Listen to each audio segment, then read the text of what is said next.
হুম। তো ভাই সাহেব, আজকের যে ডেটটা এটা হচ্ছে 3 এপ্রিল 2026। তো আজকের ভিডিওটা আমি বানানোর কোনো উদ্দেশ্য ছিল না, যদি না আমি ফেসবুক দেখতাম।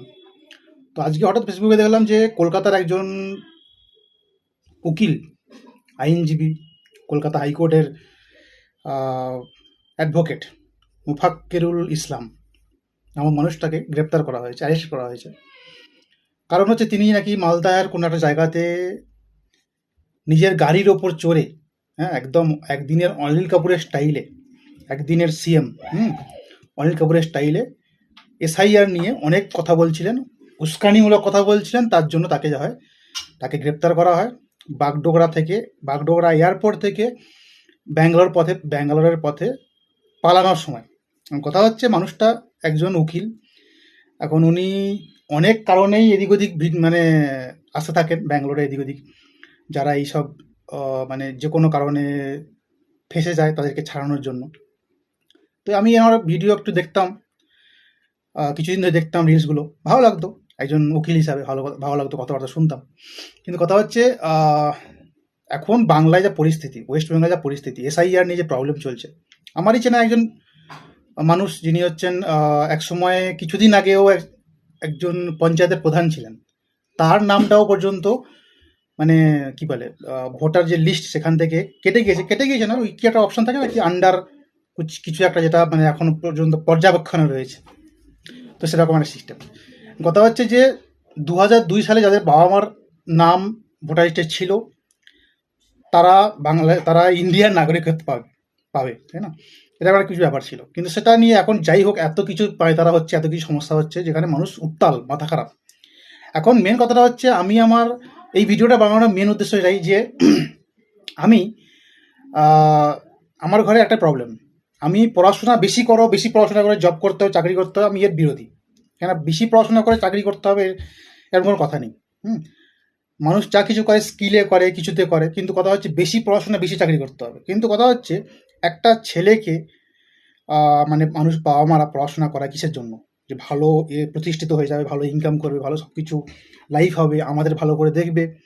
বা একটা বউয়ের, একটা স্ত্রীর, তার হাজব্যান্ড একজন যদি ভালো মানুষ থাকে, ভালো ভালো ইনকাম করা মানুষ থাকে, তার কত গর্ব হয় যে আমার হাজব্যান্ড এত টাকা ইনকাম করে বা এত ভালো পোস্টিংয়ে আছে, ভালো কিছু করে।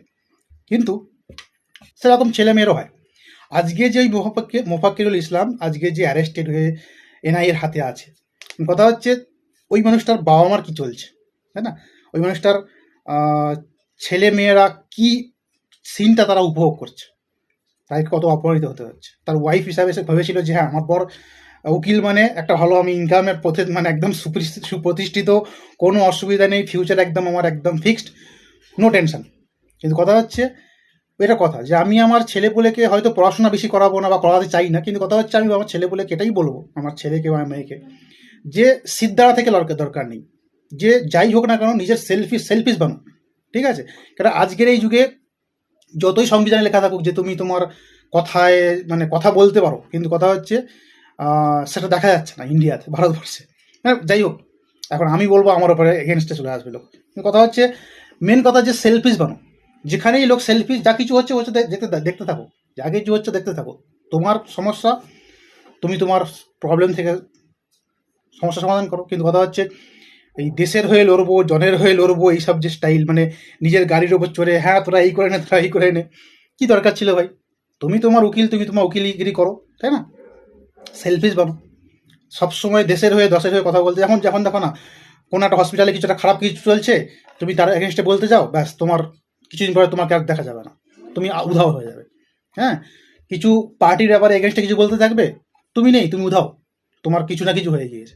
তো ভাই, হ্যাঁ, একটা কথা বলবো, যেখানটায় মানে এমন একটা পরিস্থিতিতে আমরা চলছি, যেখানটায় মনে হয় যে মানে যদি তোমাকে বাঁচতে হয়, যদি তোমাকে ভালোভাবে ইনকাম করতে হয়, ভালো লাইফস্টাইল জিতে হয়, তাহলে যে সরকার ক্ষমতায় আছে, সে সেন্ট্রাল ক্ষমতায় যারা আছে তাদের সঙ্গে তুমি মিলে যাও, ঠিক আছে? তাদের সঙ্গে তুমি মিলে যাও, ব্যাস, তোমার ওপর কেউ কিছু বলবে না।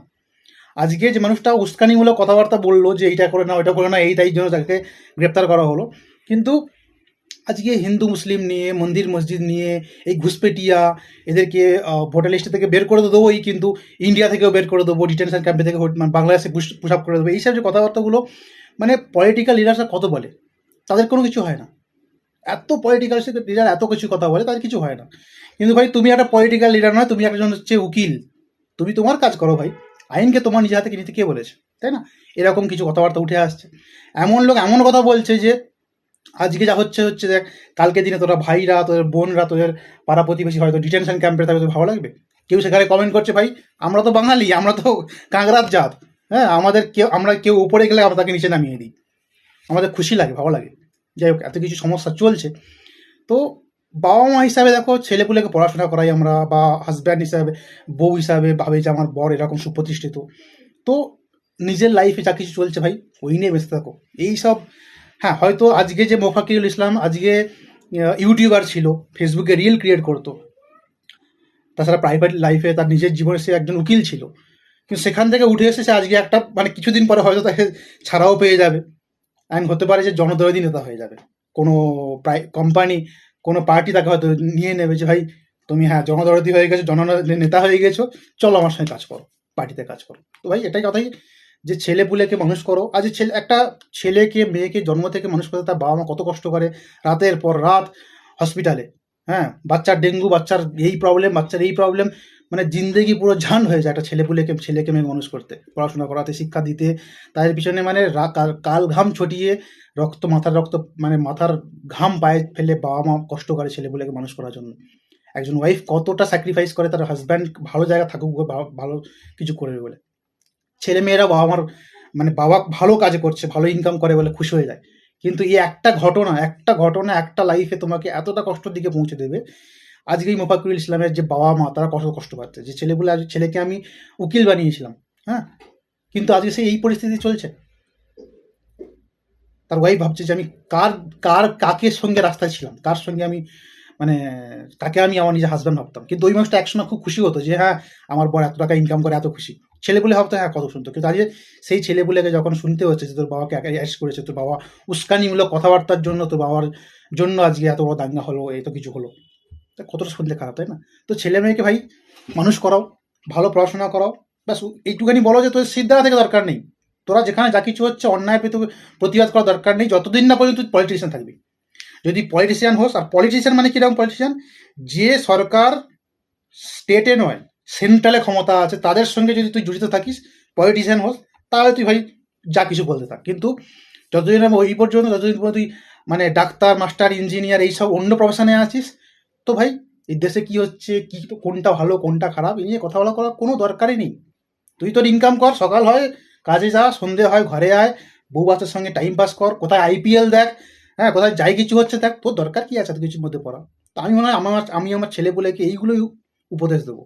শুনতে অতটা খারাপ লাগবে, শুনতে অতটা খারাপ লাগে যে এরকম কি উপদেশ দিচ্ছেন, সেলফিশ হতে শেখাচ্ছেন, হ্যাঁ সেলফিশ হতে শেখাবো, কেননা আমার দরকার নেই, আমি এত কষ্ট করে, এত ইন্ধন জুগিয়ে, এত আমি টাইম স্পেন্ড করে, এত মানে ইনভেস্ট করে আমি আমার ছেলেপুলেকে, বউ বাচ্চাকে, বাবা মাকে মানে আমরা আগলে রাখবো। আর সেই কোনো একটা কারণে হয়তো মানুষটা জানে যে আমি একজন উকিল হিসাবে আমার এসব কথা বলা ঠিক নয়, কিন্তু যে পরিস্থিতিটা ওখানে জমা হয়েছিল, এতজনের লোক জমায়েত হয়েছিল, এবং আইনজীবীদের নিয়ে ঘেরাও করা হচ্ছিল, ওই সময় হয়তো উনি মাথা ঠিক রাখতে পারেননি, যা ইচ্ছা তাই বলে দিয়েছেন। কারণ ওই মশাই একটা কিছু ভিডিও দেখলাম যে আমি আমার বাপের ছেলে, ছজন ছেলে, তার ছজন ছেলেকে সবাইকে প্রমাণ করতে হবে যে আমি ইন্ডিয়া থাকি কি না থাকি, মানে ইন্ডিয়ান, ভারতবাসী কি না বাসী। তো খুব খারাপ লাগে। আর আরেকটা কথা হচ্ছে যে 2023 সালে নাকি একটা কোনো আইন এসেছিল যে নির্বাচন কমিশনের ওপর কিছু কথা বলা যাবে না, নির্বাচন কমিশন যাই করুন না কেন সব ঠিক, মানে কিছু বলাই যাবে না, বললে তোমার এগেনস্টে যা কিছু হতে পারে। তো সেরকম সিস্টেম, এবার উনি নির্বাচন কমিশনের ওপর আঙুল তুলেছিলেন, ব্যাস গ্রেপ্তার, অ্যারেস্টেড।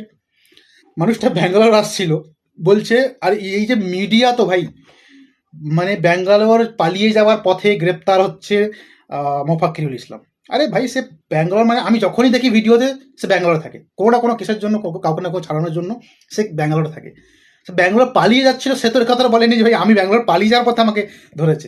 এমনকি সে ওখান থেকে যখন বেরিয়ে আসে, যখন বাগডোগরা এয়ারপোর্টে থাকে, তখনও সে লাইভে গিয়েছিল, বলছিল যে আমি বাগডোগরা এয়ারপোর্টে থাকি, হয়তো আমাকে অ্যারেস্টেড হতে হবে, অ্যারেস্ট হয়েছে, এরকম সে গল্প বলছিল। এটা সে বলেনি যে পালিয়ে যাচ্ছিলাম। তো ভাই ব্যাঙ্গালোরের পথে পালিয়ে যাওয়ার পথে, আর ভাই সে একটা উকিল মানুষ, তার কাছে অনেক পয়সা আছে, সে চাইলেই ব্যাঙ্গালোর কেন ভাই, সে দুবাই পালাতে পারে, তাই না? তো এই পালানোর কথাটা কিরকম? আচ্ছা, এই প্রসঙ্গে একটা কথা এখানে আসে যে সঞ্জু মুভিতে সঞ্জুর ব্যাপারে যে এই যারা রিপোর্টার থাকে না, যারা মানে কি বলে জার্নালিস্ট থাকে, নিউজ পেপার থাকে, তারা কতটা এই কোয়েশ্চেন মার্ক, সঞ্জুর ঘরে আর ডিএক্স পাওয়া গেছে, সঞ্জুর বাবা এই, সঞ্জু এই তাই, সঞ্জয় দত্তের বাবা এই তাই। তো এই যে জার্নালিজম আর এই যে নিউজ পেপার জাতীয় জিনিসগুলো মানুষকে কতটা কষ্ট করে দেয়, হ্যাঁ, সে মানুষটা একটা উকিলজীবী, পয়সা অনেক কিছু আছে, চাইলেই সে দুবাই বাড়াতে পারে। সে ব্যাঙ্গালোর হয়তো কোনো কারণে আসছিল, আরে ওর মাথায় এইটুখানি বুদ্ধি নেই যে ভাই আমি ওয়েস্ট বেঙ্গল থেকে ব্যাঙ্গালোর পালিয়ে আসবো, তো ওয়েস্ট বেঙ্গলের পুলিশরা বা কিছু আমাকে ইন্ডিয়ার মধ্যে থাকবো আমি, তো আমাকে ব্যাঙ্গালোরে ধরতে পারবে না। যাই হোক, তাকে এরকম বলা হলো যে ব্যাঙ্গালোরের পথে পালানোর পথে মোফাক্কিরুল ইসলাম গ্রেপ্তার। যাই হোক, এ ব্যাপারে আর কিছু বলার নেই। আপনারা কি যদি কিছু বলতে চান কমেন্ট করুন, ঠিক আছে? আমার মনে হয়েছিল আজকে যে ভিডিওটা বানানো দরকার, কেননা আজকের দিনে এমন একটা পজিশনের মধ্যে আমরা যাচ্ছি যে আমাদের বাক স্বাধীনতাকে কেড়ে নেওয়া হচ্ছে। আজকের দিনের একটা ঘটনা আমি দেখলাম যে রাঘব চাড্ডা, যে কিনা একজন আম আদমি পার্টির একটা মানে খুব সুন্দর একজন পার্সোনালিটি, বেস্ট পার্সোনালিটি, তাকে আম আদমি পার্টি বরখাস্ত করে দিল যে ভাই তুমি কিছু একটা ডেপুটি পজিশন থেকে বরখাস্ত করে দিল, তুমি কেন মানে কিসের জন্য কি আবার তারপর বলা হলো না। এখন ওই রাঘব চাড্ডা কত বড় বড় একটা মানে মেন টপিকে কথা বলেছিল, যেমন ধরো ডেলিভারি বয়দের প্রবলেম, এয়ারপোর্টে চা আর কফি সিঙ্গারা এত টাকায় কম দাম পাওয়া যাবে দরকার আছে, রিচার্জ, সাধারণ মানুষের রিচার্জ 12 মাসে রিচার্জের জায়গায় 13 মাসে রিচার্জ করছে। তো এইসব ছোটোখাটো পদ্ধতিগুলো মানে প্রবলেমের ওপর কথা বলেছিল। সেই রাঘব চাড্ডাকে আম আদমি পার্টি হটিয়ে দিল ডেপুটি যে একটা পদ থেকে। কথা হচ্ছে কেন হটিয়ে দিল, এই কারণটা কি? হয়তো হতে পারে এরকম একটা কারণ যে তাকে এই ছোট ছোট পদ থেকে হটিয়ে দিয়ে হয়তো কোনো বড় পদ দেওয়ার প্ল্যানিং করছে, যে কোনো একটা জায়গা হয়তো সিএম এর পদে হয়তো তাকে মানে অ্যাপ্রোচ করার জন্য, যে ঠিক আছে এবারে এখানে ইলেকশন হবে, তুমি ভাই রাঘব চাড্ডা তুমি ওইখানে সিএম পদে দাঁড়িয়ে যাও, হতে পারে মেবি। আর হতে পারে এটাও হতে পারে যে ওই যে পার্টিটা শুরু হয়েছিল আম আদমি পার্টি, অরবিন্দ কেজরিওয়াল যে শুরু করেছিল, মানে অরবিন্দ কেজরিওয়াল শুরু করার পরে আজকে রাঘব চাড্ডা এত বড় বড় কথা বলে আজকে একটু ভালো, খুব নিজেকে দেখতেও হ্যান্ডসাম, আর হয়েও যাচ্ছে মেন নর্মাল লোকেদের সঙ্গে কথাবার্তা বলতে নর্মাল লোকেদের কথাবার্তা পার্লামেন্টে বলতে খুব সুন্দর তার একটা মানে কি বলে ফ্যান ফলোয়িং বেশ শুরু হয়ে যাচ্ছে। হতে পারে যে রাজনীতিতে যে মানুষটা শুরু করলো টিম মানে যে একটা পার্টি, তার থেকে বড় কিছু একজন হয়ে যাবে, হয়তো এটা সহ্য হয়নি, হয়তো এই কারণেও তাকে হটিয়ে দেওয়া হয়েছিল। যাই হোক, আজকের দিনটা না এই ভিডিওটা আর বানালে না ভালো ঘুম আসতো না। এই মোফাক্কিরুল ইসলামের ঘটনাটা, এই যে রাঘব চাড্ডার ঘটনাটা, আপনাদের কি মনে হয় আজকের দিনে এই যে 2026-এ দাঁড়িয়ে ভারতবর্ষের যে হাল মানে পজিশন, এদিকে ইরান, ওদিকে যুদ্ধ চলছে ইরান ইসরায়েল, ওদিকে F-15 ফাইলটা একদম সব লোক ভুলে গেল। F-15 ফাইলে যা কিছু হলো, F-15 ফাইল নিয়ে কী হবে শুনতে ভাই চলো ইরানের উপর ঝগড়া করে দাও, মারামারি মানে যুদ্ধ শুরু করে দাও। আর আমরা ইন্ডিয়ান ভারতবর্ষ, আমরা এসআইএ নিয়ে পড়ে আছি, আমরা মন্দির মসজিদ নিয়ে পড়ে আছি, ব্যাস আমাদের গ্যাস নেই, তেল নেই, আমরা লাইনে দাঁড়িয়ে আছি। আচ্ছা ভালো কথা, কদিন এই বিগত 10-15 বছর ধরে কতটা লাইনে আপনি ঘুরেছেন বলতে পারেন? আমার মনে হয় আমি ব্যাংকের লাইনে ঘুরেছি ডিমনিটাইজেশনে, হ্যাঁ, গ্যাসের লাইনেও ঘুরতে হবে এবারে। আর কাল পরশু দেখছিলাম ব্যাঙ্গালোরে অটোর লাইন এতটা, মানে অটো গ্যাস ভর্তি করতে গিয়ে এতটা লাইনে, মানে একটা গ্যাস জায়গা যেখানে ভরাই করে মানে গ্যাস যারা কি বলে গ্যাস বাঙ্ক, পেট্রোল বাঙ্কের মতো গ্যাস বাঙ্ক, মানে একটা গ্যাস বাঙ্কে মনে হচ্ছে মিনিমাম 200 থেকে 300টা অটো দাঁড়িয়ে আছে জাস্ট লাইন ধরে গ্যাস ভরানোর জন্য। তো এই যে লাইনগুলো, আর নিজের এই যে আধার কার্ড, এই কি দরকার ছিল? আধার কার্ড কোনো প্রমাণপত্রই নয়। আমার মেয়ের আধার কার্ডের প্রবলেম নিয়ে, আমার একটা মেয়ে সে ক্লাস 9-এ পড়ে, তাকে আমি বারবার 3বার 4বার ছুটে যাচ্ছি আধার কার্ডের মেন অফিসে ব্যাঙ্গালোরে, তার স্কুল কামাই, আমার নিজের স্যালারি ইনকাম কামাই, আমার বইয়ের ইনকাম কামাই, আমাদের ছুটে যেতে হচ্ছে আধার কার্ডের অফিসে। কেননা কোনো কারণ নেই ভাই, আধার কার্ড কোনো একটা কাজই নয়। মানে দেখবে আধার কার্ড এটা তোমার কোনো মানে কি কোনো প্রমাণপত্রই নয়, তবুও কেন এই আধার কার্ড? আর যদি বানাতে হয় তাহলে সিম্পল সিস্টেম, আমার এত সুন্দর বানাতে হবে যে মানুষের ওখানে লাইনে দেওয়ার দরকার নেই, একবার একটা সিস্টেম হবে। আমার মেয়ের প্রবলেম ছিল, সেটাকে হোয়াইট লিস্ট করতে গিয়ে 3 দিন 4 দিন করতে হয়েছে। আর শুধু আমার মেয়ের নয়, হাজার হাজার লোক এই আধার কার্ডের লাইনে করতে ব্যস্ত। তো এই যে সিস্টেম, এই যে মানে গ্যাসের লাইন, এই যে SIR এর লাইন, এই যে মানে কি বলে আধার কার্ডের লাইন, হ্যাঁ, আর কত লাইন ঘুরবো? ইনকাম করতে পারছি না, ইনকামের সঙ্গে সঙ্গে ইনফ্লেশন বাড়ছে, ইনকামের ধাজ্জিয়া উড়ে যাচ্ছে। 2000 আজ থেকে 5 বছর আগে যা ইনকাম ছিল সেই ইনকাম এখনো আছে, কিন্তু ভাই লাইফ একদম খাতরনাক চলে যাচ্ছে। কি বলবেন কমেন্ট করুন ভাই, একটু কষ্টটা কমলো। Thank you so much video দেখার জন্য, বাই।